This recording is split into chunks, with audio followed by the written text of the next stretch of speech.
So my name is Allie Philips. I am 28 years old. I live in Clarksville, Tennessee, and we're going to talk today about my story that has to deal with abortion and pregnancy loss when it comes to fetal anomalies and what that means in a deep red state that has a ban on abortion.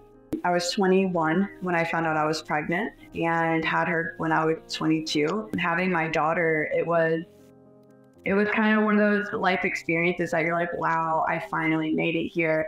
And it wasn't as magical as I would hoped it was going to be because the person I had my daughter with wasn't active in her life. So I was a single mom for the first 3 years of her life. So in March of 2022 is the month that my husband and I got married. We dated back in high school. We got back together 10 years later. And then the first week of November, we found out I was pregnant. So it happened very quickly. And it was funny because I was actually at the grocery store with my daughter. And I was like, man, everything in here just smells like extra strong. And so I just grabbed a pregnancy test while I was at the store and went home. And I took the pregnancy test. I was like, surely it didn't happen that quickly. And sure enough, it came back positive. And so I took 3 more pregnancy tests just to make sure, and they all came back positive. So ultimately, I think the excitement outweighed everything else. And so I immediately called my best friends. I FaceTimed my mom, and I set up like a little surprise for my husband. It was very quick. I was just, when he got home from work a couple hours later, I was like, hey, I killed this really big spider in the bathroom, and I wanted you to look at it and tell me if it's poisonous or not, so we know if we need to get an exterminator out here. And so he went into the bathroom and he lifted up a paper towel, and there was a pregnancy test under the paper towel. And he like sat and looked at it for a second. He was like, so you're pregnant? And I was like, yeah. And he was like, oh, I'm gonna be a dad. We started planning like immediately. We started getting things like the essential stuff, like finding a crib, finding gender neutral clothes, getting bottles, swaddles, everything a baby can need. But so one of the things that also made me concerned was I had a gastric sleeve surgery a couple years ago, and I struggled with getting fluids in. And so like, I know my body itself isn't the best shape. And so one of the conversations we had before we started to try to get pregnant was, can I even carry a full-term pregnancy? Like, is my body healthy enough to do that? And we weighed the pros and the cons. I was like, a lot of people have babies after gastric sleeve, but my situation is a little different. And so we decided to take the risk. And so with that, I told him, I only want to tell very close friends and family. As far as the public goes, I want to wait until after the first trimester to get past any miscarriages that could possibly happen. And he agreed and he understood. And then second trimester rolls around and I'm almost 19 weeks pregnant, going to my anatomy scan. And it was at that anatomy scan where my doctor told me that there was some concerns that she was seeing and that she wanted to send me over to a high-risk doctor. And at that moment, I was like, I got a knot in my throat because with my first daughter, it was smooth pregnancy, no issues at all. So I had no like inkling that something could possibly go wrong here. Outside of the first trimester, I thought once you got through the first trimester, I'd be good. And so 4 days later, we went to a high-risk doctor in Nashville, and we found out the worst news that any expecting parents could hear. Our daughter specifically had multiple like fetal anomalies, and some of them were fatal. Both of her kidneys didn't form and weren't functioning properly. Her stomach and her bladder didn't form correctly. There were no signs of lung development. Her heart only had 2 out of 4 working chambers in it. She stopped growing at 15 weeks. There was no amniotic fluid around her. And then she had a rare brain defect called semilobar holoprosencephaly. And essentially what that means is her brain didn't split into the 2 hemispheres in the early stages of development. And so with all of those combined, she was deemed incompatible with life and likely to die in utero. And it was kind of one of those like out of body experiences as she's telling me this. I felt like there was a ton of bricks on my chest as I'm sitting here listening to her say these things to me. And I'm waiting for the, oh, just kidding, your baby's perfectly healthy, like you're fine. But obviously that didn't come. And so it was like an alternate reality almost. Like, this isn't real. This can't be real. Like, how is that happening? So knowing the surgery part, knowing that I had lack of fluids, lack of nutrients, I immediately blamed myself. I was like, this is my fault. I didn't get enough protein. I didn't get enough water. And she would be okay right now if I did the right thing. But my doctors made sure I knew there was nothing that I could have done differently that would have changed it. They said, what is happening here has nothing to do with your lack of protein or vitamins. Like, this is one of those freak things that nature brings upon a select few. I looked at the doctor and I said, so what am I supposed to do? And she said, well, you have two options. You can either terminate your pregnancy. She said, due to Tennessee's law, you won't be able to legally do it here. You would have to look out of state. She said, or you can continue your pregnancy, but you would be at risk for miscarriage, stillbirth, or if she survived birth, she'd be put into hospice care immediately after her pass. And I said, well, you know, how long do you think she's gonna live? Would she ever live to be born? And because her growth stopped at 15 weeks, she was never gonna hit viability. Even though I was almost 19 weeks, she was nowhere near a 19-week fetus. And she said to me that the longer I stayed pregnant, the higher risk my health was gonna become and the worse Miley's body would get. We were renaming her Miley Rose. So the longer I stayed pregnant, the worse her body was gonna get, the higher risk my health becomes. And I think in those moments, you're pretty much being told you have to choose. It's you or the fetus or both. And so after a very long conversation with my husband and with my parents, we decided that termination was going to be the best option for us to keep my body safe.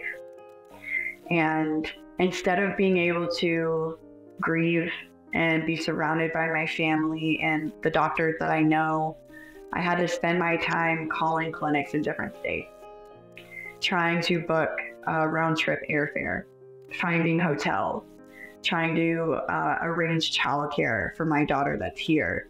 Just so many logistics going on when I'm about to lose my daughter.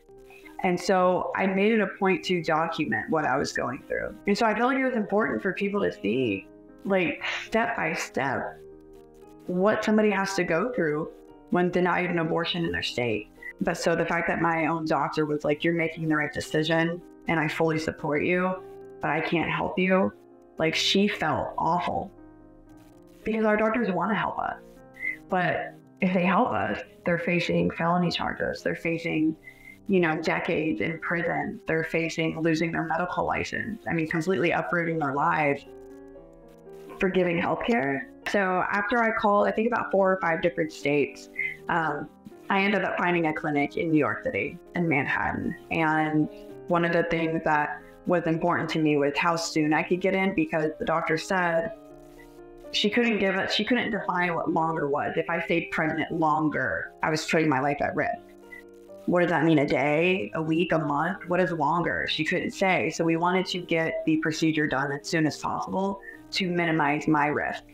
And so the problem with calling these states that allow abortion access is not only are they taking care of their in-state patients, but they're also taking care of an influx of out-of-state patients coming up to receive that health care. So a couple of the places I called, they had a couple months of a waiting list. And I was like, I don't have a couple months.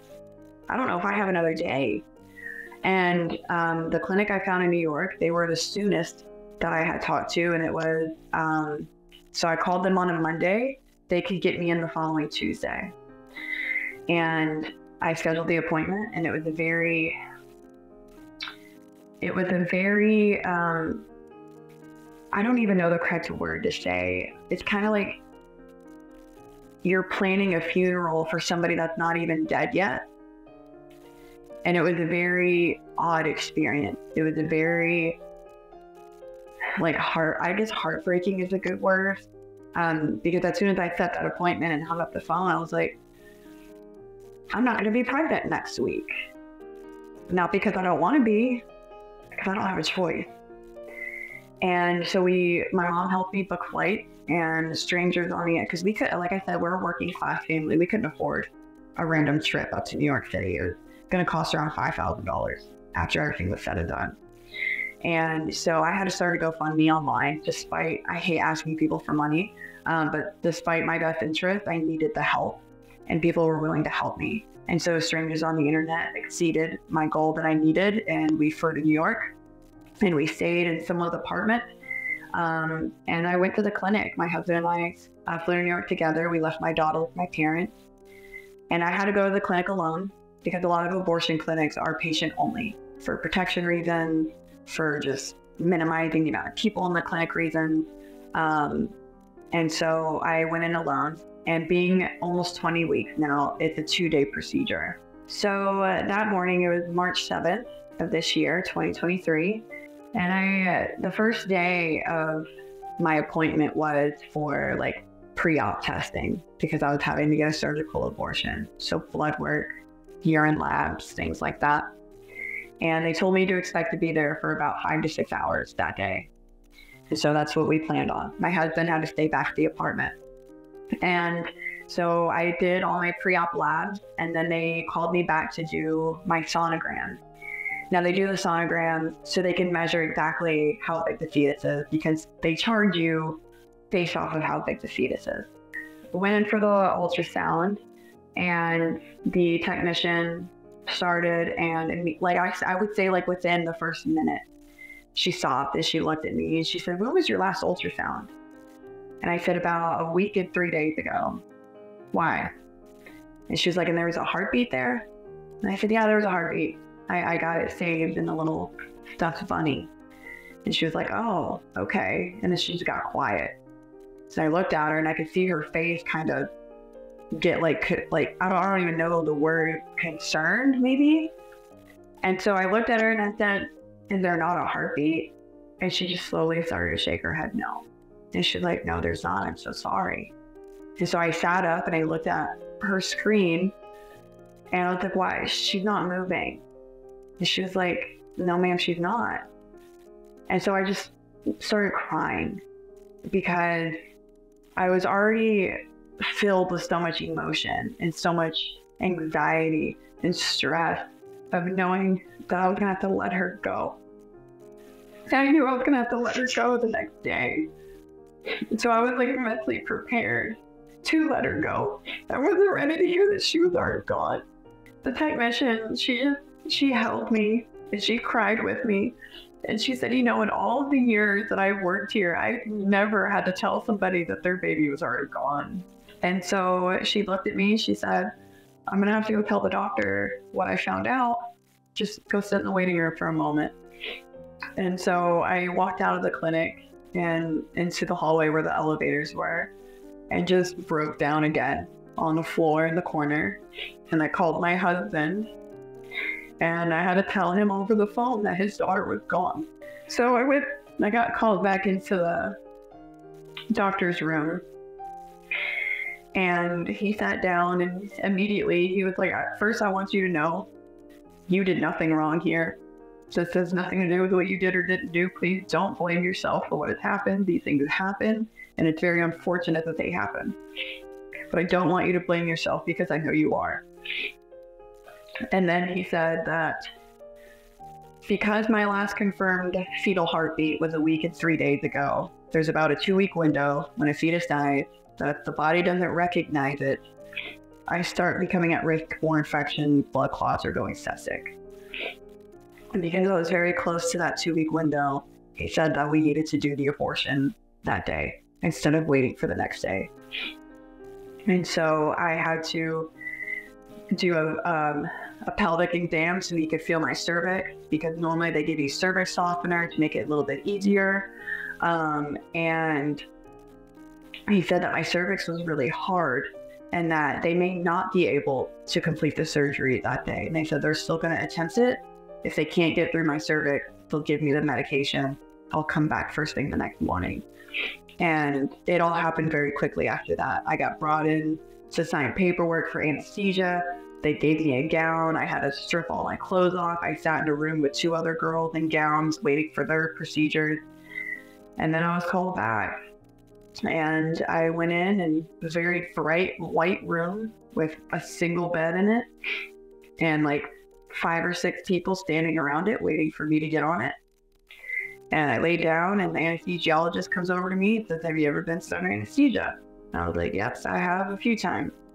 And he was like, "How long did you fight it?" I was like, "I try to fight it every time." And he was like, "Okay." He's like, "Well, you're going to go to sleep right now." And I laughed. I was like, "Did you just tell me I'm about to go to sleep?" And then I felt him put the needle in my arm. He was like, "Yeah, you're going to go to sleep now." And that's the last thing I remember. It took me out very quickly. And then I woke up and immediately I was in pain. I could feel my lower abdomen pain. And the nurse was like, "Miss Phillips, how are you feeling?" And the first question I asked was, "Was the surgery successful?" And she said, "Yes, ma'am, it was. The surgery was successful." And I said, "So Miley's not in me anymore. I'm not pregnant anymore." And she said, "No, ma'am, you're not pregnant anymore." And I started crying again. I did a lot of crying in that clinic. Once I got back home, I spent the first 2 weeks just laying in my bed. I didn't want to talk to anybody. I didn't want to exist in a world where I lost my daughter. But at the same time, I was losing myself. My daughter here was losing her mom. And I knew that she needed me. And I took that couple weeks to grieve, but I had to get back to it. My little girl needed her mom. And so I went back to work. I have an in-home daycare. So, brought all the little babies back in, which was hard some days, but also kind of healing in others because I got to hold one of the youngest I had at the time. He was 8 months old. But I got to hold and just have that comfort of holding a baby and just mentally heal internally. The best way to make change is going straight to the legislator.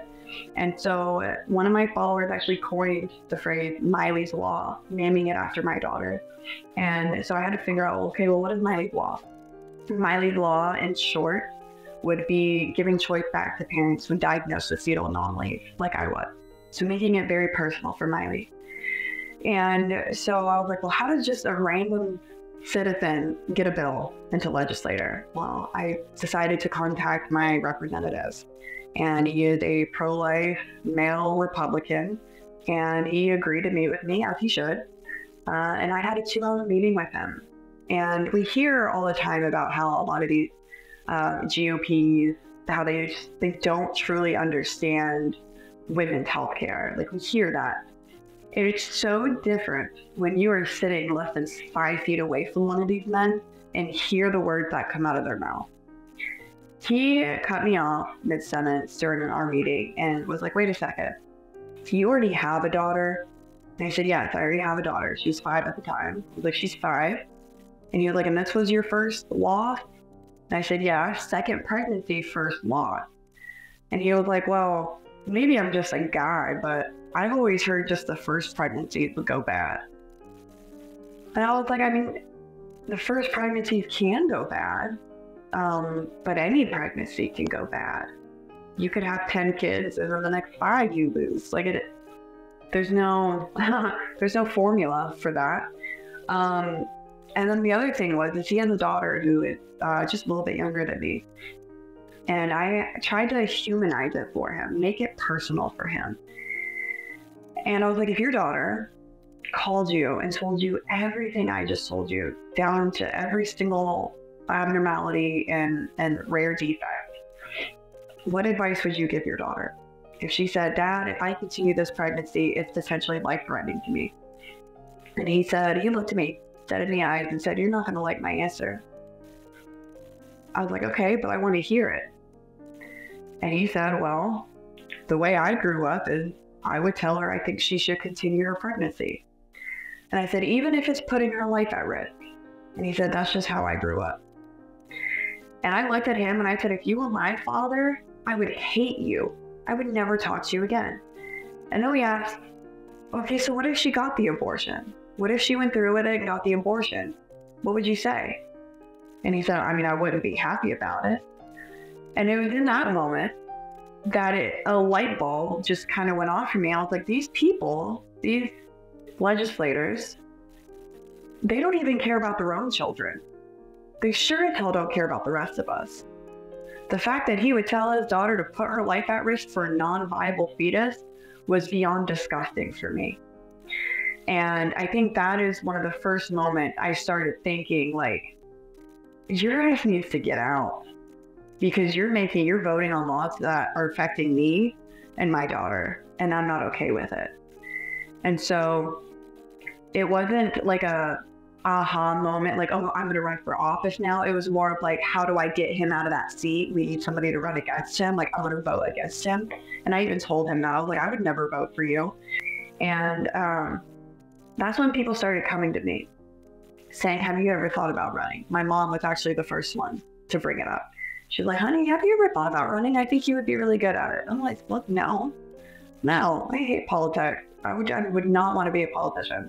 And then people in my community started coming up to me and just randomly being like, have you ever thought about running for office? You should really run for office. I'm like, is there like a chain email going around of people just like, hey, go to Allie, let's prank her? And they're like, no, like, we actually see you as like a really good leader. And I was like, if this isn't the universe smacking me in the face with an opportunity, then I don't know what is. So I was like, I'll look into it. Doesn't mean I want to do it. I'll look into it. And I truly think it was seeing story after story coming out of different states constantly of more women getting denied, more women almost dying. And then the 10-year-old girl in Ohio who had to travel across state lines after being raped to get an abortion. And my daughter's 6 now, and she's autistic.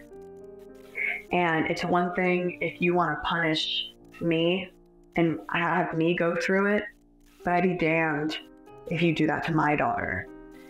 And so I want to say it was in that moment, reading the article about the 10-year-old girl, I was like, you know what? Nobody's going to fight and protect my daughter the way I will. And in order for me to fight and protect her, I have got to be in that Capitol. I have got to be the one voting on these bills, because I can't rely on a man to protect me. I can't. We shouldn't. So my mission over the next year is to meet with as many people as I can, share my story as far and wide as I can, because so many people don't realize that medically necessary abortions are more common than what the Republican Party portrays.